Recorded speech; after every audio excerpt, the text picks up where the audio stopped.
Hey everyone, welcome back to my channel. আজ যাচ্ছিলাম মামির বাপের বাড়িতে। আর সেদিন যে পরিমাণে গরম পড়েছিল না, এখানে কথা বলতে বলতে চলে এসেছি কার্তিকপুর।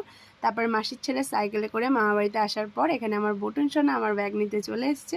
এসেই ফার্স্টে খেয়ে নিয়েছিলাম এক গ্লাস স্প্রাইট। তারপর ওদের জন্য আনা জামা ট্রায়াল দিয়ে মামির মাংস রান্না হওয়ার পর মাছের ঝাল আর মাংস দিয়ে ভাত খেয়ে এখানে ওদের সাথে শুয়ে পড়েছিলাম। আর তারপরে শোয়ার পর দুই ভাই মিলে যা পরিমাণে জ্বালাতন করছিল আমাকে, ওদের জ্বালাতন আর বদমাইশি দেখতে দেখতে এখানে বিকেল হয়ে গেছিলো। আর বিকেলবেলা উঠে এক বাটি টক দই খেয়েছিলাম। আর এই টক দইটা না খেতে আমার ভীষণ ভালো লাগে।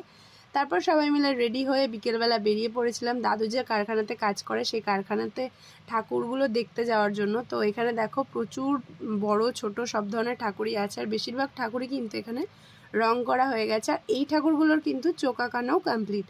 তো তারপরে ঠাকুর দেখার পর এখান থেকে আমরা চলে এসেছিলাম রাস্তায়। এখান থেকে অটো করে আমরা যাব বাড়ি। তো সবাইকে টাটা করে আমি আর দিদা উঠে পড়েছিলাম অটোতে। তো এটাই ছিল আজকের ভিডিও।